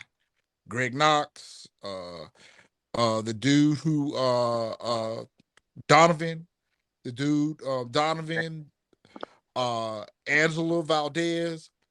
We didn't get a whole episode centering around them on What when are you their talking character about? got. Yes, we did. We got a whole bunch of shit centered around on that last season of Ghost. Yes, we did. What I'm saying We is, had a whole thing about Angela and the cell phone in the casket and them hiding the cell phone and Angela's sister and Tasha. Yes, we did. but she ultimately died. I Is what think I'm it. I saying. think it. Is I the think it'd point that be I'm trying to okay make? She because died. I think it'd be okay because if I'm not mistaken, Joy Badass is playing like Expected Deck or something in Wu-Tang American Saga. So I think we'll be okay. The point that I'm trying to make is that with him playing this character, he's not going to be killed off just as easy as anyone else. If anyone else was playing Detective Howard and it was any other actor that was playing Detective Howard, he would have been killed off in this season, killed off in this episode, and that would have been the end of it. But I I feel like, disagree. I think it would have been the same story. Yeah, me too. okay, well, I'm not going on tomato, potato, potato. Yeah. This favorite. I think both of y'all. I think it would have went that way, but I'm saying I think Omar Epps kind of knows how. Like, I don't think he would have signed up for one season unless That's he my knew he point. wanted to do one season because he had something else lined up. Exactly. These are people that are working actors, and when you have a character like Omar Epps, there could be booked for other shows, other movies, other things, and that they write that character around the person's time that they have available to do the show. So I feel like this character being played by Omar Epps, we're gonna have him for a while. If he don't got no other work lined up, we're gonna have him for a while. They're not just going to bring him in to, unless he's going to be like Cedric the Entertainer and just play a dead body in Power with no speaking lines. But the fact that he has a whole story arc, no, they're not gonna eliminate his character this soon. The fact that his character woke up you that he's going to be in next season. I don't think they're going to be like he wakes up and then all of a sudden he has complications and dies. You know Hell, what he I may mean? get a spinoff like Lorenz Tate did. Hell, he may get a spinoff. Yeah, right. He may get a spinoff. I He hope might. not. Was originally supposed to be Terry Silver. Did you know that? Yep. I think I would have liked it. I think I would have liked him play Terry Silver's character better than this Rashad Tate. I couldn't stand that character. He's such a you know a hateable character, and I think Yeah. in that he played that character to the hilt. So we see Burke. She finally rolls up on Jukebox and pats her down, shakes her down, trying to get some information. She was like, listen, you gave me some information last week and I'm trying to figure out where you got this information from. And my partner got shot tonight and you knew it was getting ready to happen. And in this moment, she's like, your cousin and your aunt, their name come up in every case that we got open right now on the South Side. So what's up with them? Your aunt sells drugs. She's like, no, my aunt sells hair. That's the first time we know that Rock had a I know that's legitimate right. business. Yeah, we knew her. Yeah, her Yeah, legit. she still business. here, Debbie. She sells hair. Okay, all right. Right. Ain't seen Rock with no pots and at no damn salon, but okay. Yeah, that was a quick throwaway there, real quick, to give her a legitimate business because she ain't had one. Right. Right. Every time somebody try to give her a legitimate business, she don't want to fuck with it. So, Jukebox, I feel like Jukebox was kind of planted out here to kind of help push the narrative on the whole unique situation. She was really going to take Kanan the clothes and the money because remember the cop referenced that she had men clothes and a couple $100, and then he was getting ready to open that note. I'm so glad he didn't open that note from Nicole, because she would have jumped on his ass. Oh Yeah, yeah, she'd have been looked in, like she she'd was have been in ready. jail. She would have Yeah, went to because she was jail. about to jump on his ass. Yeah, Yeah. she would have jumped on his ass. And then Bert trying to act all hard, talking about, oh, we ain't friends, I'm a cop, and I'm trying to get information or whatever. She was just putting on because that man was there. The minute that man said something about opening up that letter, she kind of defended her again. She was like, no, that ain't what we came here for. I got what we came here for. Give her the note back and give her the bag back and tell her go home. It ain't safe or whatever. So we still see that their characters got more building to do. So we still see there's a story. The story. And Oh yeah, obviously, yeah. we know Box, becomes a cop, and you would think it's her relationship with Yeah. her. So Yeah. we'll Yeah. see That's how what we that were plays saying. out. Yeah. But Yeah. I also feel like, I think also, and this goes back to Omar Epps not giving his partner enough credit, because he kept harping on her, like, they laugh at you in the streets, like, you don't, you know what I'm saying, like, nobody respects you in the streets. But what we saw, and I know what she's doing with Jukebox, but even what she did later on in the episode with Juliana, she knows how to build relationships. Yep, and she know how to get And the information she need without. Yeah. she knows how to build relationships, because, like, well, I'll talk when we get to that part. But she's, and the same thing with Jukebox. Like, yeah, I'm busting your head, and I'm putting on the show for him. But for real, like, I'm building this rapport with you. And I mean, Jukebox isn't, not yet, because dang, now we lost Damon. Go ahead. But not yet. But we see that, Jukebox is. We see where, in my opinion, we see where Jukebox might have made the pivot in this episode. Well, Go the ahead. thing about the whole Jukebox character is she. I feel like part of what what makes her decide to become a cop is what she's seen happening with her family. And I think part of what Rock said to her last week is probably going to resonate with her as well, about you always need a cop around. And I think that this was just a way for her to be on the right side of the law and still do the wrong thing, because she wasn't about selling no drugs and murder. Well, technically she did do some murdering, but she was all about pulling heist and stealing. Stealing was her thing. We see that She from was a day thief. one. She was a thief. She was Yeah, a she thief. liked to steal. She liked to steal, because I feel like that whole when we first got introduced to her character, you remember they were robbing the pharmacy. I felt like they were only robbing the pharmacy for Lean, for her girlfriend. That's all she was robbing it for. She was robbing it for Lean. She stuck up and killed the whole dude for some promethazine. That's it. That's all she did. So Jukebox is headed on her way. And we see, now this is where we finally, Crystal, you've been hollering about it all week, so I hope you were satisfied to see Marvin was in an unmarked car today. Right. Marvin finally in a non-conspicuous vehicle. Yeah, very And inconspicuous. then he still got arrested. I said, damn. Well, he wrecked all his conspicuous vehicles. He wrecked them. Well, last week he was riding about in a Porsche. He was riding about in a Porsche last week. I was like, how you gonna meet up to do a drive-by in a shot up, smashed up baby blue Benz? But okay. Right. How is that car even still functional is what I was asking myself. That's what I was thinking too. I was like, how is he even driving that car? Get hit? Something got hit. I'm sorry. You can't just drive that off. Speaking of cars, you see Jessica and Famous and Lulu, they ride down the street, and God, somebody pulled up beside them at the stoplight, and they were listening to the Famous song. Oh my God, I'm so y'all know that song is out on iTunes, right? I'm sure it is. Oh Lord, I'm sure. It is. Exactly. I'm sure it has millions of listened to it today. Already. Exactly. I listened to it today. See, look at you. You listen to it today. Look at you. I just listened to it just to listen to it. I didn't buy it. I said I listened to it. There was a difference. Right. So they at the Lulu's trying to catch a ride. He's still trying to get over there to Rock and whatever. So he got Jessica riding him around. She's a ride or die chick, so she's the driver for the night. And so I guess there's more. She's driving his car, which makes me think she was already driving his car. Yeah. or at the very least, I'm just trying to figure out how his car got to the hospital because she's driving it. That's what I'm saying. She's driving it.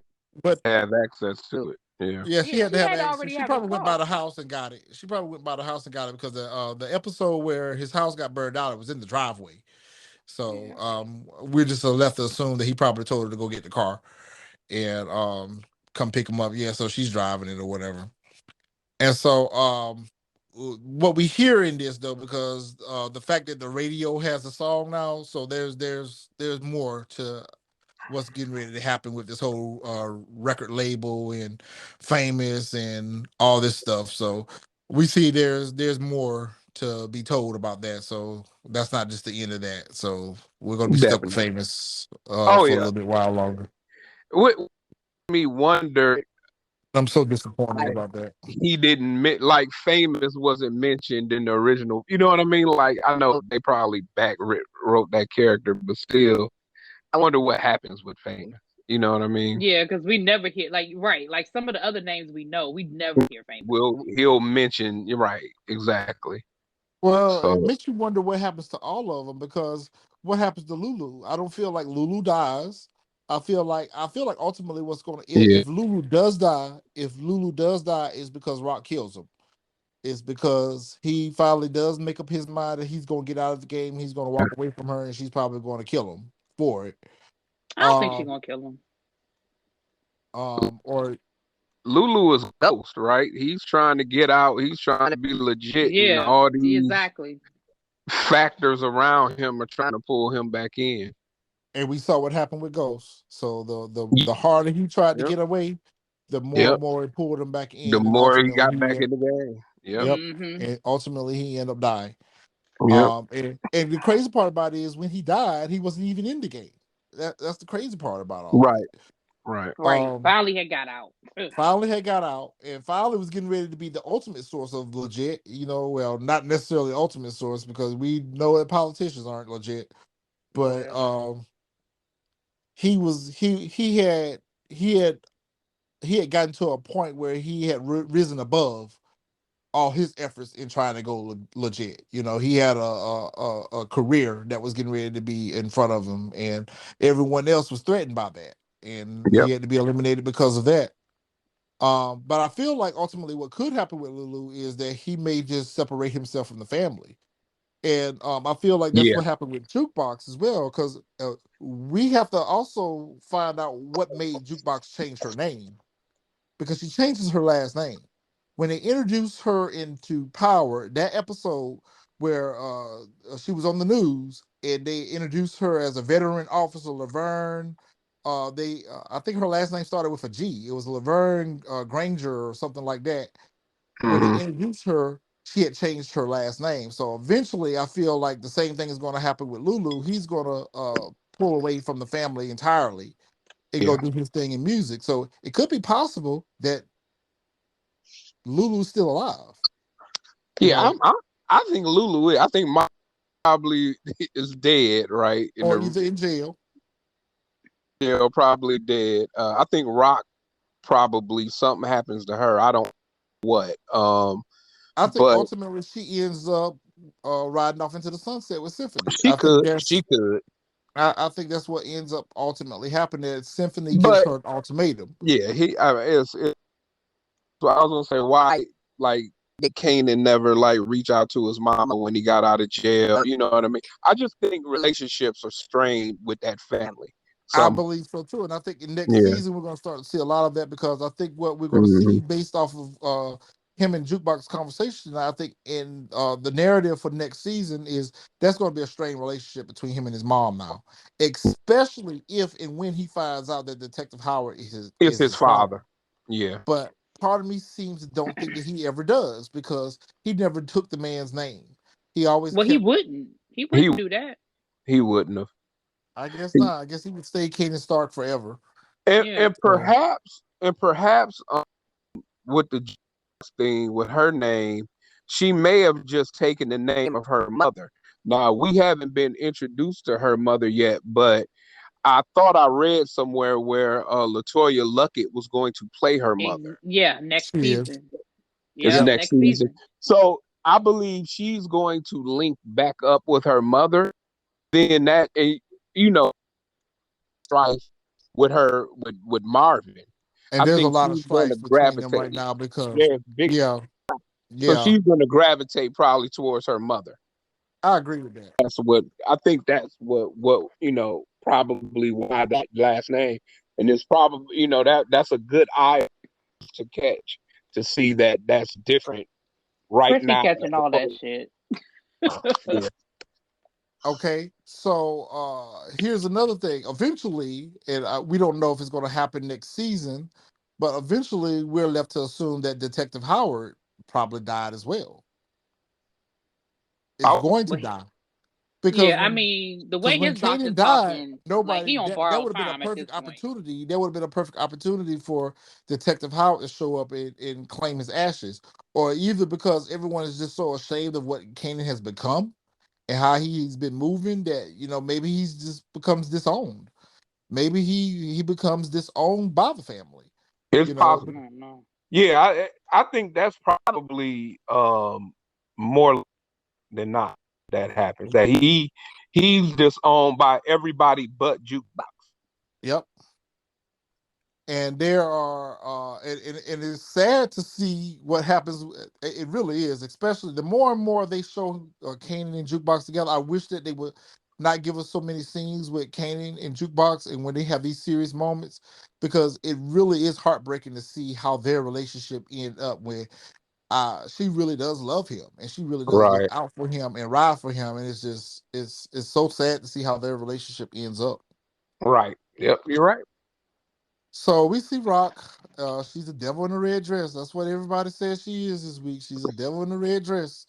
She shows up at the apartment, and you know, we found out that she's had all the work moved from the bodega to the apartment, Mm-hmm. and she knows what's getting ready to happen. She knew that they were getting ready to search everywhere, search all over, looking for the murder weapon, looking for suspects and everything. So she got her workers inside the apartment, and she got the people down below, on high alert.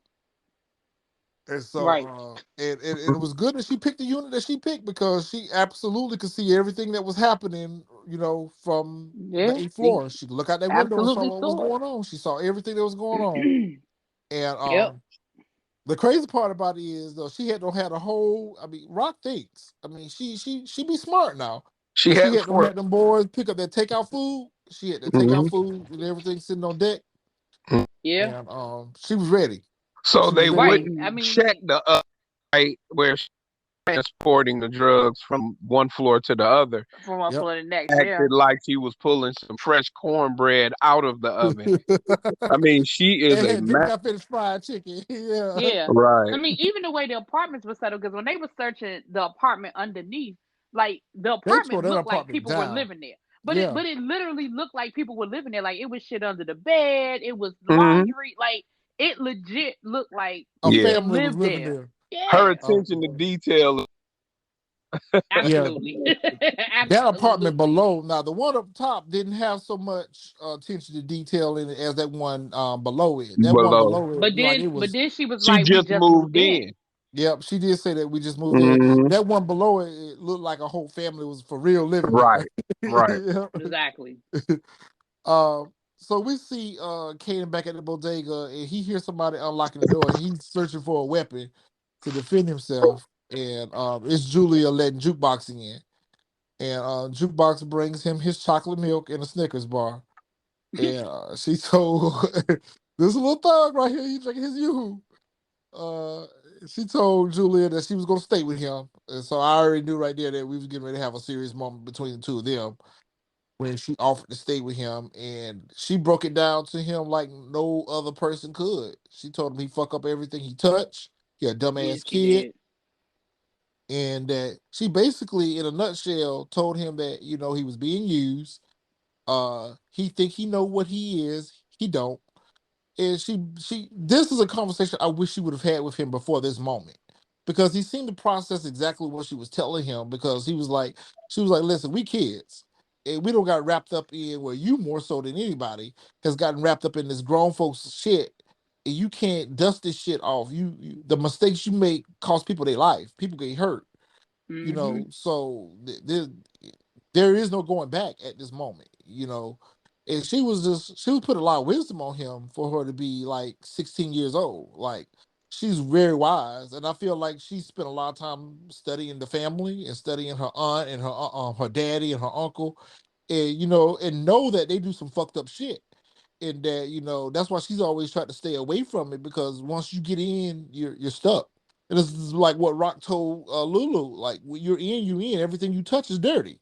You know, everything we touch, we stain, and we can't clean that stain up. And that's basically what she was telling him, that, you know, look, it's not how it works for us. We're not little kids anymore. You know, you're not a little kid. You know, the choices that you made have, you know, affected others, and this is what you stuck with. And Right. And she, you know, because she got love for Rock, she stopped short of basically saying your mother just did some fucked up shit to you. But she basically said that, you know what I yeah, she mean? alluded Like, to it. She alluded to it, because yeah, when she she said, did. She yeah, absolutely did. And I think because when their she was like, your relationship, mom had you just kill a cop, like right, that's the and I reality think of Right. their where we're at. relationship is gonna be strained. Yep. Because remember, we haven't really mentioned this, but remember, she knows that they killed Buck 20. Because remember, D-Wiz. she saw Lulu. I mean, that's what I meant, D Wiz. She saw Lulu pick D Wiz up that night. Yep. Oh yeah, she. So she knew that all along. Like, she been sitting on that. So, like, she sees a lot more than what she speaks on. You know what I Right. mean? And I think part of it is that she know how her family moves, and she know that anyone in that gets in the way of what the family is, or is becomes a risk or a threat to the family, is eliminated. So, you know, she play her position. She play her position, and she keeps shit to herself that she don't need to. I feel like, you know, she was trying to open that door with Kanan that day when it was at the bodega, when she was like, pay attention to your girl, pay attention to what you say around her and what you move and how you move around her, because she ain't what you think she is. And the family has secrets, you know, and that's when he threatened her and told her that, well, I know your secrets and everything too. But yeah, she absolutely knew that Lulu was probably responsible for D Wiz's murder. Yeah. And now that Kanan knows, you know, I was hoping that they had a conversation about that where she would further elaborate. Yeah, the family is we have a fucked up family. But she told him that last week when they were sitting out on the stoop. She told him, you know, this is nobody's fault. When Nicole died, she told him it's nobody's fault. It's this fucked up life we live. And, you know, we got a fucked up family. And, you know, some people grow up in fucked up families, and, you know, you have people that are trying to get away from being in a fucked up family, and they can't run from it. You know, and Kane is running to it instead of running away from it. He had an opportunity to get away from it. And so I don't feel They sorry for him. tried to have Kanan in it. He was a smart kid. They wanted to push Had him to go to potential, had that opportunity, school. Right. He had it all, but he saw the life that his and that and he enticed him was more. drawn to it. It was the Yep. allure of that life. Yep. Yep. So we see Jessica and Lulu, they pull up to the Baisley housing development. And I'm thinking to myself, Lulu, how in the hell you gonna get in this building? I'm like, this place is crawling with police. Crawling with police. And you just gonna walk into the building? And apparently he did. Yeah. I don't see how he made it through all the police. I don't even see how the dude that was standing outside, because when he got out the car, he asked old dude, he was like, where she at? He was like on the 8th floor. Like, I feel like everybody should have been inside. Like, I feel like they would have made everyone go inside. It was very surprising to see old boys there was still out there, you know, watching what was going on. But I feel like, you know, he was probably getting word back and forth, you know, what was happening out on the street and whatever. But I felt sorry for Lulu having to try to climb up them 8 flights of stairs with fucked up lungs. But he made it up there. And he looked like he was wore out too. When he came in there, he looked like he was wore out. He was about ready to take his last breath, right? And so we see Definitely. Marvin. Marvin is hurrying, trying to weaving through traffic, hurrying, trying to get to Kanan, and he pulls up on a police check. I knew right then and there this wasn't gonna go good for him. I don't know why he thought he might have would have got through it if he didn't try to back up. Like, where you gonna go? Right. No, his goose was cooked regardless, but You think so? tried. Yeah. You And of think his all goose would have days been to get cooked? a warrant, that's the day. Like, he was like, they were like, this a fresh warrant. I said, damn, of all days to get a warrant, now's the day you getting a warrant. God darn. And I feel like that's kind of contradicting what the cops had told Tony that day he was at the club, because I felt like they didn't have enough to arrest him. They didn't have enough to pick him up that night when they was at the club. But now all of a sudden they have enough to get a warrant. I guess because she went down and gave a statement. That didn't make sense to me, because I didn't feel like they had enough to But implicate him. we don't know. She might have added some sauce to the story. She might have made up some shit. Like, Obviously, she did. I mean, whatever it is, Marvin ain't worried about it, because he looked like he was worried until he found out it was her. He found out it was her. He was like, he started laughing. He was like, "That's all you got? Oh, okay." Right. So whatever, Right. whatever it is, he thinks that whatever it is, he doesn't believe that she, got enough for it to be anything. So I don't know. Yeah. Am I the only one that was bothered by how they did him what you mean? when they were arresting him? I mean, What you I mean? get it. I just the way they handled him. The way they handled him, I mean, first of all, it's a warrant for selling drugs for drugs. It's not like it was a warrant for murder or whatever. But they would treat him like he was just a murderer or a criminal. What happened to innocent to proven guilty? I Have mean, you met the cops? What cops That's have what you I been was in gonna contact say. with? What but cops have you come into Yeah, contact yeah. with? Wouldn't that be in the great Like, I but I was world just see, speaking how to it the should be? right, like, no, I understand all that. I was just speaking to the fact that I just didn't like the way they handled him. I just No, oh, it just didn't absolutely. really set out to me any It different. I didn't mean, I'm not being resonate funny. It because really we're used. didn't. Right. Yeah, it really didn't. It really didn't hit me no kind of Yeah. way, honestly. Honestly, the way he was acting probably, made him, because he was like, "What? What do you mean get out the car? What do you mean? Like, why?" And he was questioning them. And when you do that to the cop, they treat you like you murdered And somebody. remember, they And already on high alert. Like his warrant was for something stupid. I mean, well, not stupid, but his warrant wasn't for murder. But remember why they out there to begin with. They're out Right, there because a cop just got shot. Like, they're already on high alert. They already not in right. the mood. You know what I'm saying? Like, he Hmm. just happened to have a warrant. Like, you got to go. Like, so I don't know. so Didn't hit me no kind of way. we see Lulu makes his way into the apartment, and he starts having that conversation with Rock. He pretty much asks her, "Rock, what the hell are you doing?" And when he found out that it was Kanan that had shot Detective Howard, that did something to him. Like, that went all Yeah. over him. Yeah. He was really disappointed, hurt to know that she would use her only son to shoot a fucking cop. And he was like, and she was like, it had to be done, And she didn't seem remorseful about it. She didn't seem, you know, she was basically telling him that, look, I'm trying to win. And when he said that, he was like, listen, I'm out the mix. I don't want to be a part of this anymore. I'm out of the family. I'm out of this. And she's like, no, you're not. You're not out of anything. Like, you can't walk away from this. You can't walk away from the business. And he was like, are you threatening me? And she was like, no, I'm not threatening you. I would never threaten you. But the reality of it is, you want to be clean now, but you've been dirty all this time. You can't undo what you've done. You've murdered people. You've sold drugs. You spent dirty money. So, I mean, no matter how much you have a desire to want to be clean and legit, ain't nothing you gonna do ever gonna be clean and legit because Right, of what right. you've done. You know, Mm-hmm. so and what she said made a lot of sense. I mean, it's basically like what they were trying to tell Ghost. Like, no matter how, it's just like they were trying to tell Ghost. You put these suits on, you think that you are a changed man and you're a different man because you put these suits on. But at the end of the day, you're still dirty. You're still a murderer. You're still a drug dealer. And she was like, at the end of the day, I truly do believe her. Everyone seems to think differently. I don't think that she's just doing this just for her. She's doing this for her family. I really do believe that she is trying to take care of her family. And she told them, listen, y'all want to reap the benefits and spend up the money, but y'all don't want to take none of the risks that come with that. Yeah. And so, and Going this back, was a big risk. we're talking about with Lulu and how he reacted when he found out that it was Kane that had hit Detective Howard.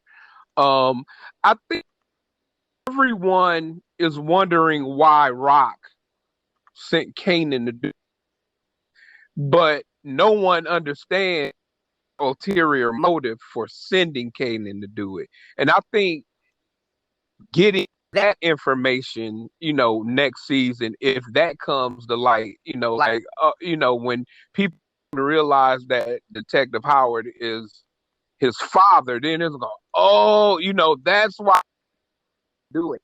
I think right now, no one understands why Rock sent. And why now? Right. And why now? Right. Right. Right. And I agree with you on that. And also the other thing, I think part of her reaction to Lulu was, remember last week or the week before last, she was telling Symphony, I'm getting out. I'm just trying to get us to a point where I can turn it over to Lulu. So Lulu saying he wants to get out is fucking her plan up because she wants to leave. Remember, she said that to Symphony. Like, I'm getting out. I'm not getting out right now, but I'm just trying to get us to a point where I can turn all this shit over to Lulu and I can just collect checks. Yeah. And let's can't leave it to Marvin. So, Ever. Never. That's never happening. And another thing is, and it may come to a point where she decides to retire. I mean, and that's also a scenario that we haven't really visited as well. We think that she may end up going to jail. And it could be that. It very well could be a forced retirement. It may be she has to end up turning the business over to Kanan instead of Lulu.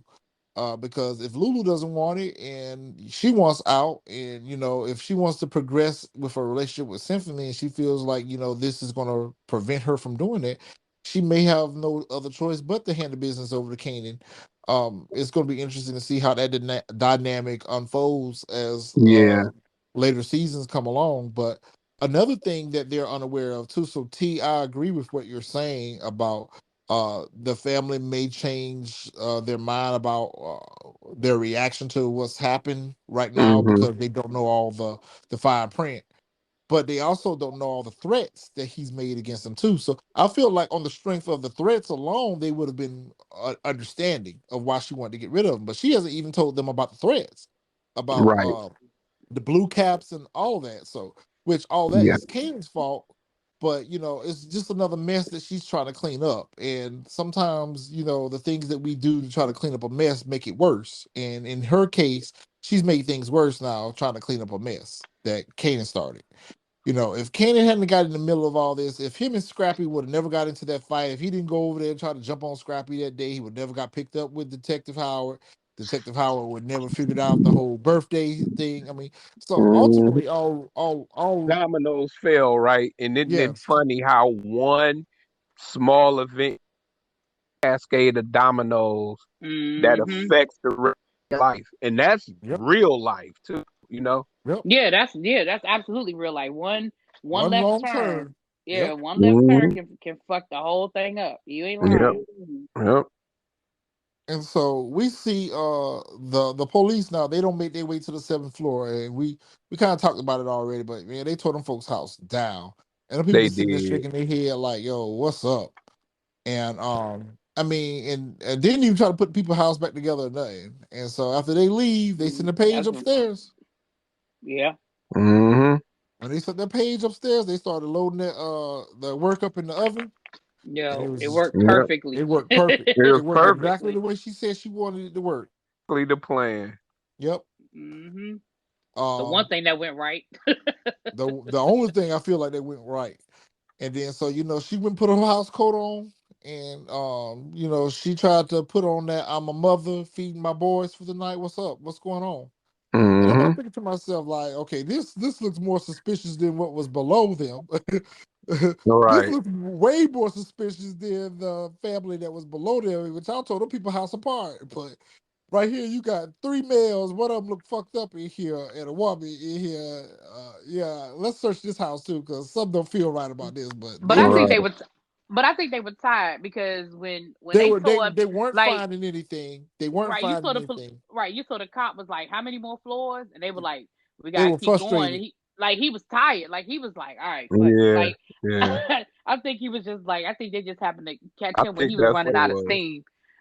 Like I'm ready to go right now. Because even when you saw Lulu, like that should have been something too. Like he was like, "What happened to him? Car accident? Like for real?" Yep. Like for real. Yeah, so he was like, I didn't even have the energy for this shit. But the oven, I'm assuming that the oven doesn't work at all, right? No, the oven had a hole in it. Yeah. Like, you know what I mean? Why it Yeah. was beautiful that she acted like she was pulling something out of the oven. So that So would they be the wouldn't last search it place they because they would would look. assume that it was hot. Got it. And Got why it. would they? And there's no reason to look in the oven. You know what I mean? She just was playing. She was dotting her I's and crossing her T's. You So know, she they had were to like, went "Oh, and okay, she that's had no just had them enough." go get that food. She had no got that. Okay, got it, got it. That's what that food Yeah, was for, to correct. paint that scenario that she had just got finished cooking.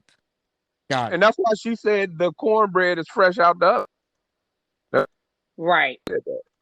Got it. Yep.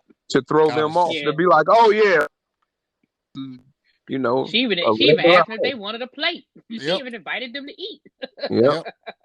She did that. She did that. Yeah, that So was perfect. Like that whole scene went down. Like that scenario went perfectly. flawless.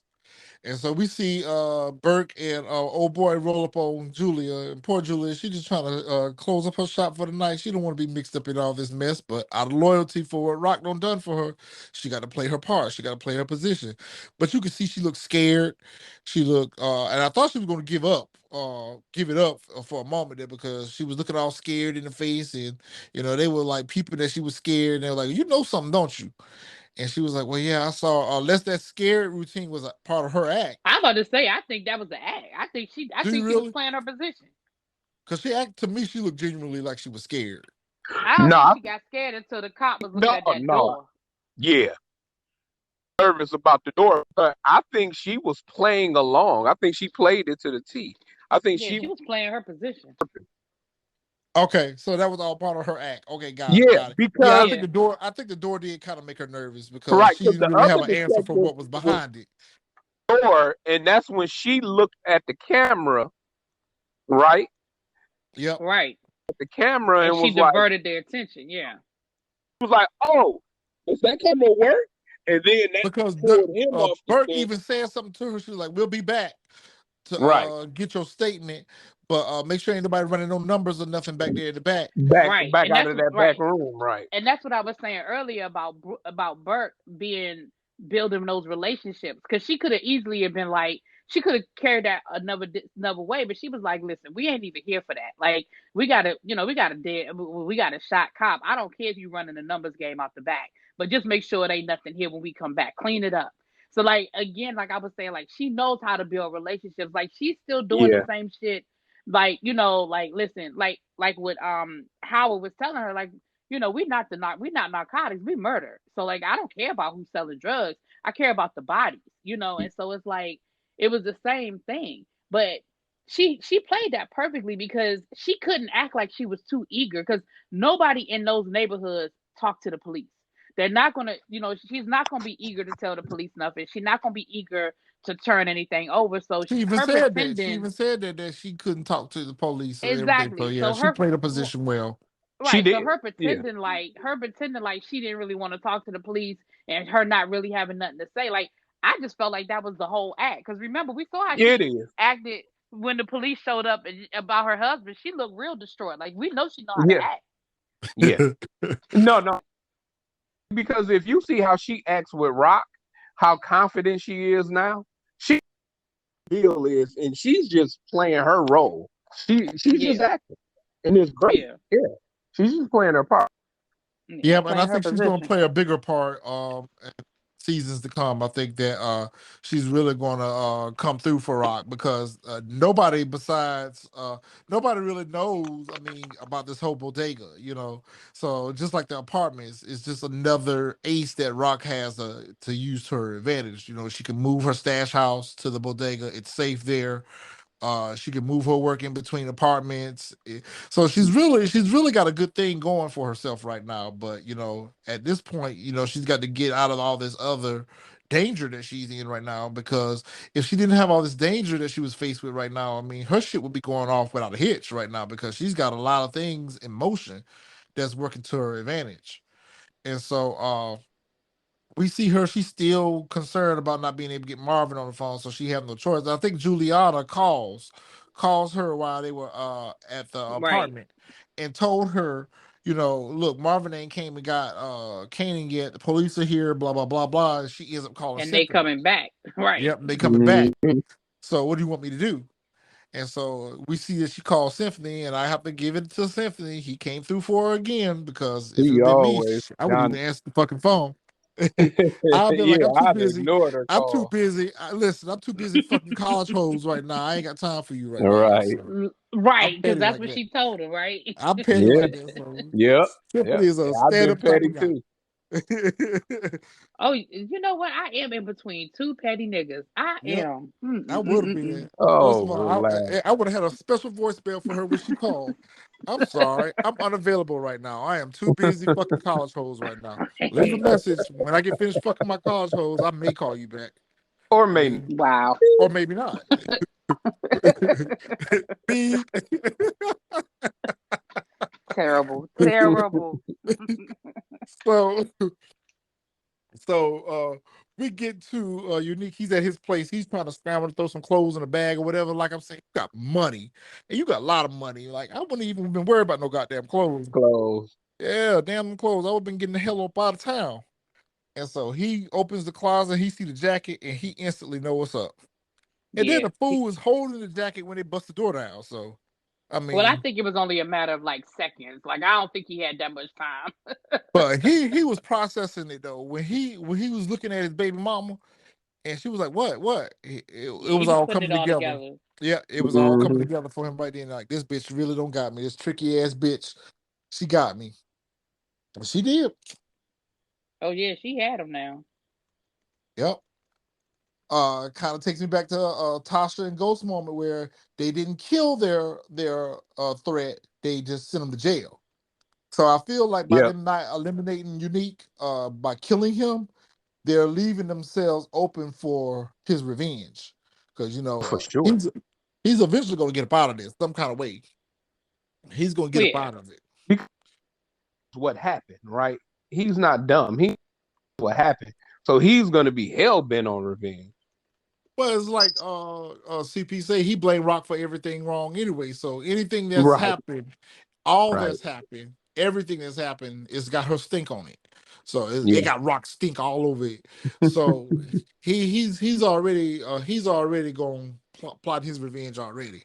But I think we are setting the tone that we're going to see Warrell next season step up and get some. And this could hurt his organization. This could actually shut his organization down, because Azuma Dean may not want to do business with him anymore now. Oh, Right. if Zuma had cut Rock off because she got a couple of corners rolled up on, cop getting Yeah. shot Come is on now. definitely So reason for him to walk they away. done for the end. I forgot about that part of it. Yep, they Yeah. done for it. He ain't getting no more work. D'Angelo get no more- Barksdale ain't having. Yeah. No, he is not. Did you say D'Angelo Barksdale? Yes, D'Angelo. He definitely is not here for none of that. Yeah, Azuma D ain't gonna be no more meetings at the bingo hall, buddy. Azuma D Yeah. getting out of town right now. Yeah, he out. He Or out. he gonna find another team to do that. You know what I'm saying? Another But while you organization to run bullshitting, that dope. that could be a problem for Rock next season. That could be a problem for Rock next season, because he ain't got no distro now, because he already cut Rock off, and she ain't gonna go Right. back to Right. him get no work, because she gonna get it from Joaquin. And Mhm. now Unique rolled up, so that'll shut his New York business down right there. So that may be a bit of a problem for her next season. Dean may be a threat. So we see Marvin at the police station. When he found out it's Tony Deep that don't dive him out, he like you said, Crystal, he wasn't bothered. He laughed about the shit. Yeah. Told about how she would fuck for an 8-ball and everything. So, Right. Right. Like he was so unbothered when he found out it was her. He Now, really I'm was. not saying, yeah, I mean, that may not be a good thing because it is Marvin, but he was so unbothered. So unbothered. Which makes me think that Marvin might have an ace up his sleeve as far as she's concerned. I don't Yeah. He know. probably don't Maybe lay he the got trap her for her. on tape or something. I don't Yeah, know. he probably Yeah. don't lay the trap for her. He probably don't set a trap for her, or whatever case may be. Because When she tried to set the trap for him in the club that day, Lynch didn't blink. He seemed to know what was, kind of like, nah, I ain't talking to you about that. Right. and And Rock, and we don't know, Rock may or may not have passed the message to off camera, Marvin. yeah. Yeah, we may not have seen that conversation, but remember, he did because warn her. Sim seen it, and he Yeah. told Rock his last words, you know, Don't trust her. don't trust her, right? So Yep. Mm-hmm. And so we see Jessica and Lulu, they back outside. She done pulled up to pick him up. And she trying to put another battery in his back and charged up battery in his back. And she's like, well, you got the studio and you got the this, you got that, just walk away from me. She's gonna end up dead or in jail. He was like, just shut the fuck up and drive. Because at that point he realized that what she was saying was true. That it ain't gonna be that easy for him to get out, but I think ultimately he is hedging his bets right now. And I may have to stay in it, but ultimately I'm 1 foot out the door.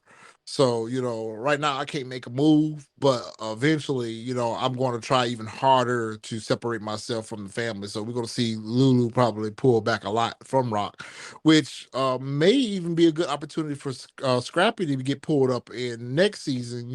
He may take a bigger role in the organization because if Lulu loses interest and he's just kind of, lingering around, he's not going to be too eager to do work anymore unless she starts utilizing Kanan now going forward to do this work. But it's going to be interesting to see how he progresses. And then, as we see in every Power series, we have that moment where the King of the Hill is standing on the hill, and she's on the rooftop, and she's looking down at the police, and she's having her triumphant moment. And we always see that every time they think that they're having that triumphant moment, that there's another problem looming for them. So she may have gotten rid of this problem, but she don't even know she's in a worse situation she was before this night began, because Detective Howard is still alive, Right. and she's got a whole bunch of other problems now that's going to come with a cop being shot. Marvin's in jail. Marvin's he's in jail. arrested. Lulu's arrested, and Lulu's 1 foot out the door. Foot out, and Detective knows that Rock sent him for her. Yeah. Sent Kanan for her too. Because he even said it. He said it to Kanan right before Kanan shot him, that Rock is using you for my pawn. Yeah. So you got Kanan, got that on his mind, plus the conversation he had with Jukebox.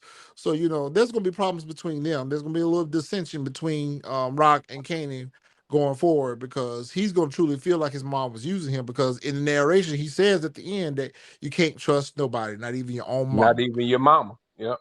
And they show her with that sinister look on her face, or whatever the case may be. So, ultimately the whole series itself was a real good series. I really enjoyed this version. Not bad. At first, when it first came out, when we first learned about the spinoffs, I really didn't know what direction they was going to go. I really liked the direction they went with this series. Too. I was because I thought it was going to be just another version of Power with Ghost, and I'm glad they didn't lead with that first. I'm really glad they didn't lead with that. Knowing Kanan's backstory, his family, really speaks to what he becomes later on when we met him. So I thought this was very well done. It was kind of heartbreaking to see Kanan and Jukebox say goodbye. It was almost like it was the last time they were going to see each other. So I'm wondering what season 2 is going to be like. Is it going to be fast forward a couple years from later, or what do y'all think they're going to pick up at with season 2? I think they pick up right where they left off, because we have to see what happens with Detective Howard first and foremost. Okay, what he tells his colleagues as to what happened to him, right? Determines everything. So how long do you think Kanan's going to be gone? That's I would say a summer, something like that. And so Kanan he was on his way to Maryland. Is that correct? Yep, Maryland. Yep. Yeah, the sign said welcome to Maryland. Welcome to Maryland. So that begs the question, who's in Maryland? Right. So that's something else we have to look forward to. Who's in Maryland, right? Right. And then I said that in. Go ahead. I'm sorry. No, I was gonna say, and then we may get also introduced to know another family member. Right. Member. And I don't know why I think this. Why I think that he's going to Jukebox's mother. I don't know why I think this, but that's just something that maybe that's what Jukebox's mother is, and maybe Rock sent him to. whatever reason. So No, she's in New York. She's in Harlem. Harlem, I think her character breakdown when they first released introduced the her. press. Yeah, when they first released the press about it, they gave like a breakdown of her character, a backstory on her character. She's in Harlem, but it could be but we do get another character. The dude from Queen Sugar is supposed to be a new character for next season too, so he may be the one that's in Maryland, so he may be a family member, a friend of the family, somebody Rock know or something to that Which effect. dude from Queen? Oh God, what's his name? Hollywood? Crystal. Dude that Yes. play Hollywood. Yes. Oh, okay. Yes. Okay. Yes. He's supposed to be in next season. He's supposed to be playing someone that's a part of the drug game and the music industry as well. So I think that's gonna be a tie-in for Lulu. And I guess somebody that Rock is gonna end up working, or somebody's gonna end up working with the family as well. So it's gonna be very interesting to see where or she may even have a safe house in Maryland. Well, I think that was the question, because I asked this question in my review was, is Symphony taking Kanan to somebody he knows, or is this Rock? Was this the original plan that he was supposed to go to Maryland? Like you said, is this a family member of theirs, or somebody that Rock is connected It could to, be. or it's a good is question. Symphony, calling an audible because it was a last minute situation, So this may be some more character development for Symphony. Yeah, maybe, and that could be the case. It's wherever Rock was going to take him originally. She asked Symphony he was to take going him to the grandma's house. No, I don't think he was going to the grandma's No, house. he said that. We need to get him out of town. No. He said that when he was in the car with Scrappy. He said, I'm supposed to be with my grandmother now. Right. Because we got to go to a plan B because. But Marvin was already picking. But Marvin was always, the plan was always for Marvin to pick him up. But Marvin was supposed to pick him up from the grandmother, from the church. Scrappy couldn't get to the church because they started blocking off the streets. Right. And that's when Rock called the audible. Let's get you out of town. Clearly, we're going to get out of town. And he was like, why am I, like he's dead. And he was like, I need to know that first. No. Unless she's just having him put up in a hotel somewhere. I mean, I guess it's the whole purpose of sending him with some money or whatever. Maybe Symphony's going to get him a room somewhere and put him up in a hotel for a couple of days or whatever. That could be the case too. Yep. So many things to unpack for next season. And I think so many cliffhangers that we got left with. And the biggest cliffhanger is when we see Jukebox get to Kanan's house. She finally gets somewhere for shelter. So Crystal, you were right. She's gonna live over there for a little while. We finally see her read the note from Nicole. And to me that was closure. To me, that was closure because she's been dragging around for 3 episodes now. She finally reads it. But what do you think the note said? Probably nothing important. I love you. You best thing that ever happened to me. Like, I don't think it's nothing deep. I mean, I think it's, But her tears of laughter and joy, to me, that was just closure. I don't think we're going to see her mourn anymore for Nicole. I don't think we're going to see her grieve anymore. I think her reading that note, that was the end of that story arc. She finally read it because I kept asking, well, when the hell is she going to read the damn letter?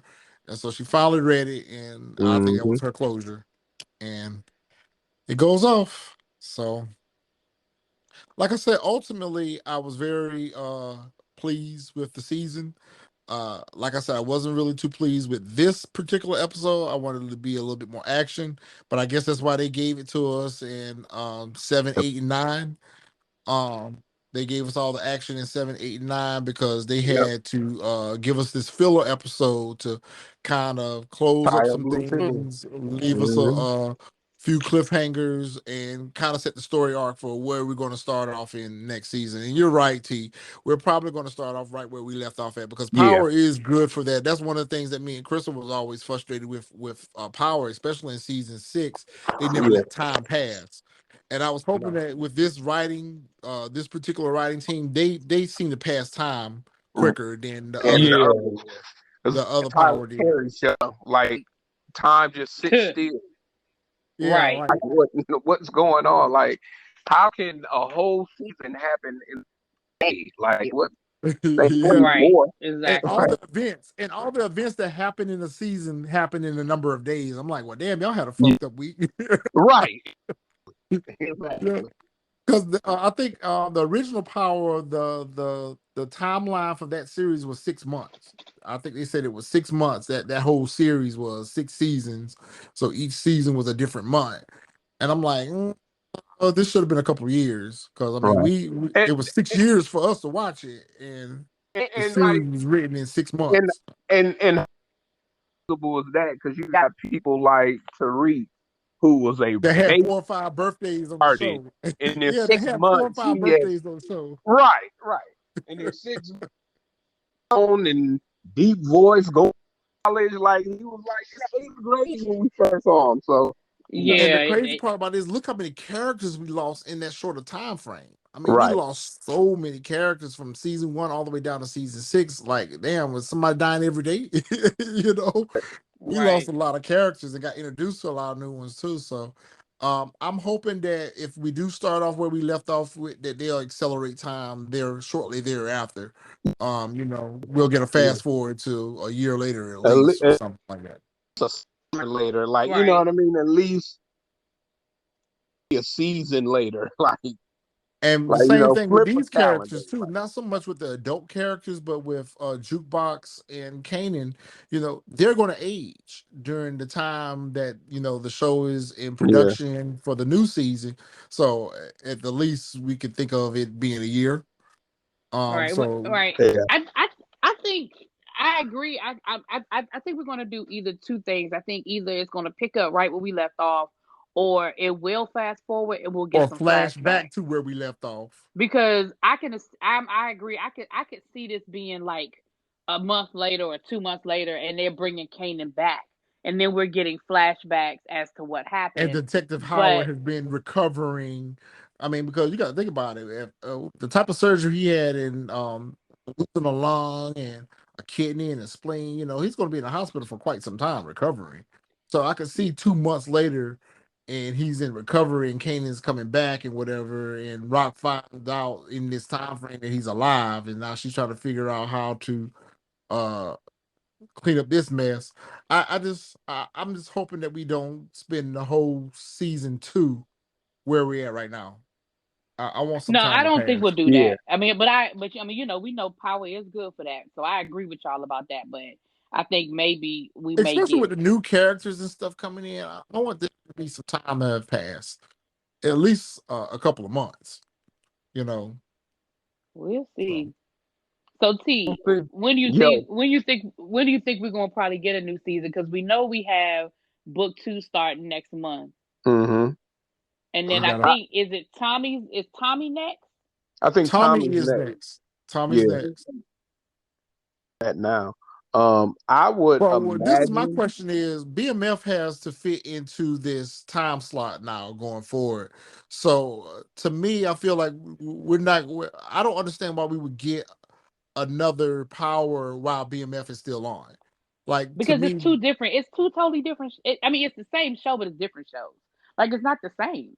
I understand that it's not the same, but it's in the same time slot and it's for the same audience. So to me, it clashes with Smart. the Power They'll universe. do like a 9 o'clock and a 10 o'clock. They'll just put the shows back Yeah, to because back. BMF came once a night. It comes on at 10 o'clock, right? I Yeah, understand. No, I Yeah, understand yeah, what you're saying. No, yeah, I yeah. understand what I you're get it. saying. I get what you're saying, but I'm just saying, like, I think their vision of this Power universe is that it's constant. Like there is no break. Right, I think that's their ultimate plan is that there is no break in the so and that's like why they have I all don't these books. Right. So like yeah, you're missing, like Kanan, then boom, here comes book 2 again. Then book 2 leaves.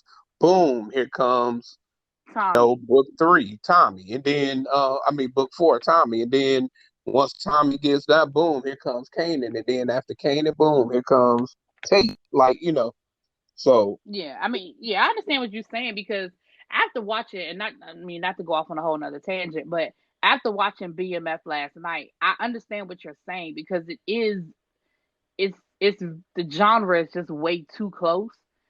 Yeah. But I just don't think that I don't think that they're looking at it from that perspective per se. I don't think. I guess for continuity purposes is we're watching a series that's set in the past and now we're fast forward back to the present. Mm-hmm. Tommy's show is going to be loosely Present. similar to present day, or it's Mm-hmm. going to be present day. I don't know how else they would do it other than present day. Rashad Tate's going to be present day. It's going to be so different for the continuity to follow what's happening in the show, and they're all on different seasons. You know, you got this one on season 2, this one starting on season 1. Mm-hmm. And the only show that's not at risk of crossing over characters is Raising Kanan. So Raising Kanan is kind of like on an island by itself because you can't cross over any of those characters. Mm-hmm. But all these other shows, we saw that with book 2. We saw Tommy in that show. So I guess for the keeping the continuity, for people who are watching all of these shows and them crossing characters over, it's just going to be very interesting to see how they roll them out back to back to back like that, or if they're all going to run concurrent to each other, or if they're all going to be on at the same time at any point in time. I guess what I'm saying is this is the only one I want to kind of stay by itself out there by itself because it doesn't follow the timeline that we were introduced to Power. You know, Feel free to do its own thing. I definitely get what you're saying, and I'm sure they'll be true to that. You know, but Crystal was saying, I still think they want, a continuous, like, if they had their druthers like of before COVID hit, I think that probably was their plan to just roll them out back to back, So right, because I really feel everyone like was, Tommy. All right, I really feel like last season of book 2, the way they did those last couple of episodes, I really feel like that was supposed to be the introduction into Tommy's world. correct. series. But because of COVID and stuff, I think it just didn't fall the way they wanted it because of filming. But the way those last couple of episodes where they brought Tommy back and then you saw Tommy fake his death, like I feel like that's supposed to be okay, us going into what happens next with Tommy. Or at the very least, that needs to be how Tommy's show starts off, with him faking his death in book 2 and him being on Going land, on his way to Chicago or California or whatever the case may It's be. Chicago. It's Chicago. And everyone thinks that he's dead. Right. You know, Mm-hmm.